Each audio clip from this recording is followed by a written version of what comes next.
Now, dairy prices. Farmers have had bad news with Fonterra cutting its milk price forecast to $3.85. Now, this is the lowest since 2002. So around the panel, is this a crisis or not? Judith Collins. It's not a government crisis, it's not a national crisis, but for individual farmers, it's going to be really, really tough. And for some farmers, it will be a crisis. Is it a crisis, Chris? I think it's getting close to a crisis for lots of farmers, because I think, especially those who have just got into dairy and who are leveraged quite high, if they look at 2 or 3 years of a low dairy price, and I think things are going to get pretty crunchy with their banks, and I think they may already be crunchy with their banks. What do you reckon, David Seymour? Is this a crisis? I mean, the lowest since 2002.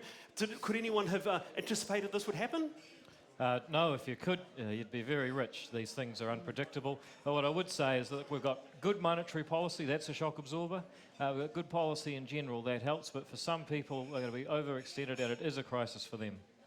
Kennedy Graham, is this a crisis? Well, I agree with Judith and David. It's an individual crisis for certain farmers, but it goes beyond that. It's a corporate crisis to some extent. The inability to, you don't have to predict things, but you've got to get the price trends, and they didn't.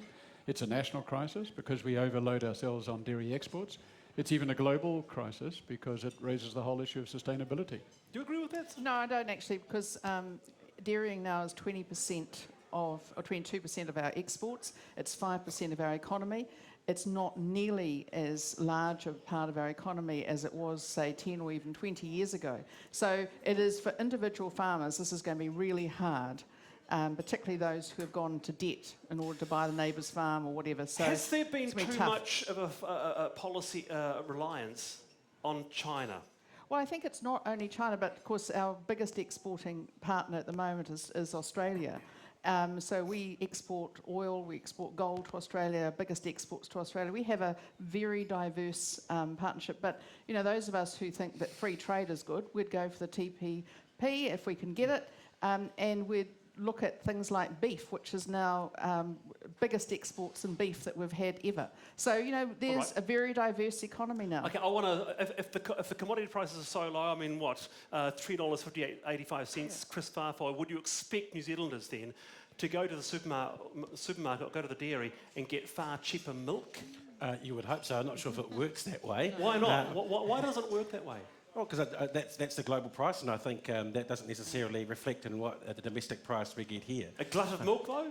Well, you'd hope it would go down, but I don't think it is going to go down anytime soon. What about you, David? Why doesn't it go down? I've always wondered about that, and I wish I could tell you the answer. But could I give you another thought? I think it's time to reconsider whether the Labor government 15 years ago was correct to pass the Dairy Industry Restructuring Act and override the normal rules of commerce and competition. The promise was that Fonterra as a monolith would get us these economies of scale and value add and so on. I'm not sure that's true, but what it has done is put all our eggs in one co-op and potentially introduce systemic risk to the New Zealand economy. He's got a point, hasn't he, Kennedy? Sorry? He's got a point. Well, I agree with that. It is an over-concentration. Judith says that the numbers are low in exports. Well, that's statistically correct, but it's an over-concentration in terms of the capacity of New Zealand to provide dairy exports in terms of a local pollution too. What about the price of milk? Well, it should go down, but I don't think it will. Why not? Because most corporates have the capacity to find reasons not to reduce the retail price, notwithstanding the wholesale price is reduced. All right, let's go to Damien Christie on this one.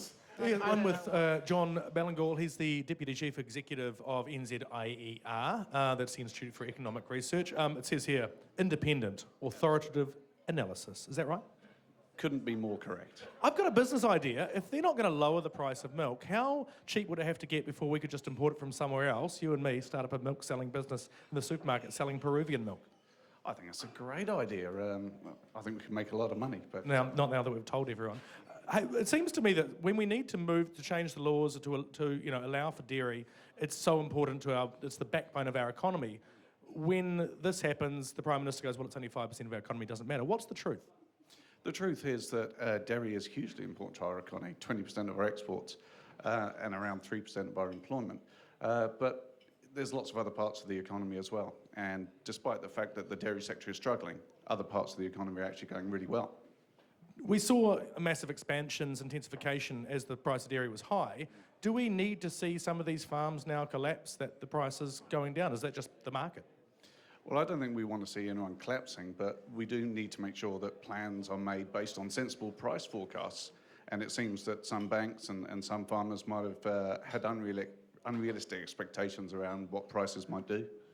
What in the sort of medium, when do you see prices returning to normal to stop? You know, some of these farmers need this to happen now. What's it going to take? Well, at the moment we've got a glut of milk in global markets and demand's a bit weak, but those things will start to change. If prices are low, people won't supply so more and people will want to buy more. So I think we will see prices start to head up gradually over the next few years. That final question, if you and I don't start this business up, what will it take for us to see cheaper milk on the shelves in the supermarkets? Oh, I'm a bit more optimistic. I'm a glass of milk half full kind of guy. I think prices will start to... Yeah, Dad jokes, yeah. Yep, fair enough. Can't argue with that. Look, I think prices will start to drop, and that's great for cheese lovers like me. Well, you heard it straight from the cow's mouth. Back to you, Wallace. Oh, good on you, Damien. Thank you very much for that. Wow.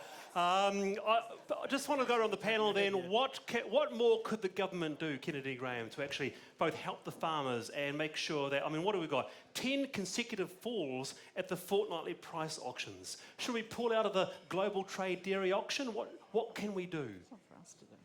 Well, the government has little choice than to watch what the price trend is going to be over the next 6 months. The question is... So we're just at the whims of the world. We can't do much. And if you take the current government's philosophy, that is exactly what they would be obliged to do. All right. They've been saying it for the last 7 years. I just want to congratulate a Green MP who realises the government of New Zealand can't afford the global dairy price, or at least can't control it. But I would say, look, the government should actually review DERA. That's what they can do, is potentially review whether it was right to have the think big of regulation, and maybe actually we need more diversification by more competing companies. Okay. What if you were in government, if the Labour government was dealing with this crisis, what would you do? Well, we've said that the government needs to get together with banks and farmers, probably via federated farmers, to help them get through this very tough time. They need to be resilient, but I don't think they're going to be able to do it by themselves. We said at the beginning of this that it's going to be down to very tough times for individual farmers, so we need to get behind them and work together to make sure that they can get through that tough time. Oh, very good. What do you think? At Backbenchers TV, a whole lot more to come with this fantastic panel here. We're back soon.